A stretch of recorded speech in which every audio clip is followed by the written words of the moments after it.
All right, the 8 p.m. game. Here's a good one with no playoff implications. Wah, wah. Eagles at Giants. Start us off, Tad. As of right now, Adam Schefter's reporting that Michael Vick's going to be doubtful with broken ribs. Now, they say he got hurt on the second play of the game.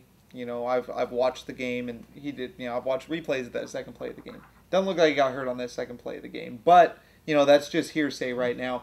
Either way, he does have 2 broken ribs. I mean, that's without doubt. He has a little bit more time to prepare because it's a night game. I think he does play because if they lose this game, it's over. A lot of people say if they lost last week. Yeah, but Is it not 3 and over yet? 6, no, right? it's not because the Giants lost last week. Mm-hmm. So it's not over. If the Giants would have beat the Niners, then yes. Mathematically. Yeah, well, not even mathematically. I think it just would have been over in our minds. Right now, they're only, 3 games behind? You have flopped the records, right? 3 and 6, 6 and 3. So this game here is I'm very... just going to push every button you have. Yeah, is very important for the Philadelphia Eagles. Although the Giants, top 5 ranked team in all of our picks right here, Eli having one of his really great years of his career, because he's had a couple of really great years in his career, so this is a continuation of that. The Giants keep having guys banged up, and they keep getting healthier, and they keep winning games or playing extremely well, even with a banged-up roster. This one is, where are we? We're at the Meadowlands, aren't we? The artist formerly known as the Meadowlands. What do they call it now? MetLife Stadium, I believe. You guys can call it MetLife. It's the Meadowlands. Yes. Yeah. Always been Meadowlands in our minds. Exactly. I'm going to take the Eagles because I'm an Eagle fan. All right. Full disclosure. All right. Go ahead. Eagles have a decision to make here because, of course, with the broken ribs for Michael Vick, do you want to risk his health in the future because they signed this guy long term, or risk him putting out there for a playoff push that they're 3 games behind at this point? And right now they are, I believe, tied for 3rd in the division with Washington. Correct me if I'm wrong. That's true. So I agree with you in the standpoint that Michael Vick will play, despite what's been reported out there. I think he has to play if they want to get in the playoffs.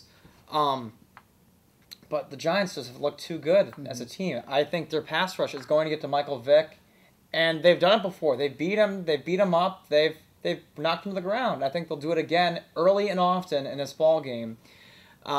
If they can stop Shady McCoy, because he's their only chance of winning this game, I think the Giants' defense looks too good enough on the pass, their pass rush and their secondary to real slow down their air attack. Andy Reid against Arizona did a really good job of stopping Shady McCoy. Only 14 carries. He's got the same problem as Cam Cameron does with Ray Rice. Yes. With the 5 carries for Ray Rice in the last game. I was confused about the way you said that. Yeah. Because I was wait, I is Andy Reid, is he like, I pictured him in like a red uniform as like a Cardinals linebacker or something. His play calling stopped Shady McCoy. But he's always been like carries. that, though. Andy Reid's always been a 60-40 pass to the run, and that's what's basically hurt them in the postseason, and it's hurt them in games like this. You have a legit feature every down back in Shady McCoy, and yet they won't give him the ball because Andy Reid is too pass happy. You may want to use him this week. Deshaun Jackson, of course, apologized in the media, says he knows what he did wrong, but you never know with this guy. I think the Eagles did the right thing by putting him on the bench for missing the meetings. Yes. I don't think insubordination should be tolerated like that. And this is not the way to go about earning a new contract, which is why he's doing it. Jeremy Maclin, banged up. That's huge. But then you go into the Cardinals game after he's, in and off the field and, staying off the field with Steve Smith coming back to the Meadowlands, for the former Giants, receiver. Riley Cooper, Jason Avant, Brent Selleck's kind of coming on. So maybe you work those guys a little bit more into the game plan. And, in this division rivalry, we've seen Giants teams that weren't as good as Eagle teams win. And we've seen Eagle teams that weren't as good as Giants teams win. So it could go either way. I'm taking the Eagles for full disclosure because I'm an Eagle fan. That's the only thing I see here. But I'm going to take it. Sure, yeah. I mean, I'm going to take the Giants. I'm a little. I think that some of the things that I've said about Eli in the past started to come out because he did play very well in that game against San Francisco. But there were a couple of passes there, a couple of interceptions there where I was just like, dude, where are you throwing that ball? Like, what? And that's the hard thing about being a Giants fan with Eli. It's just he seems to do that to me. So and I don't feel like Brady does that to me. Brady would do that to me, and then I'm just kind of like, how can you be that clown? But look, the Eagles are not a good football team right now. That's all there is to it. They can't finish games. That's their biggest It's problem. not just that, but I mean, let's go to that fourth quarter. Oh my God, Vic was just running every single time, and I'm like, what are you doing?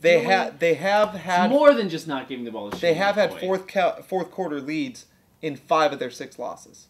Yeah. Listen. You can't build a dream team. It's very hard to build a dream team in the NFL because there's something called the salary cap. There's always going to be huge holes. You build up your secondary, and you're not going to have a good defensive line, and you're not going to have a good offensive line because all your money is tied up in your skill players. It's just not going to work. They're not a good team this year, and Vic is a bust. Well, that's just my opinion. I think Vic is a bust, and he's playing like it, and they're playing like it, and it's a waste of money. We'll see. That guy who said dream team, Vince Young? Yeah. There's an off chance that he's the starter against the Giants. Yeah, well, maybe that'll make them head in the right direction. Yeah. Being the one neutral party in this discussion, I'm taking the outside standpoint that the Giants' pass rush is just too good, and Michael Vick, every single time he's going to drop back to throw, he's going to be on the ground. Just look for that in this Sunday night. Giants are going to win this game.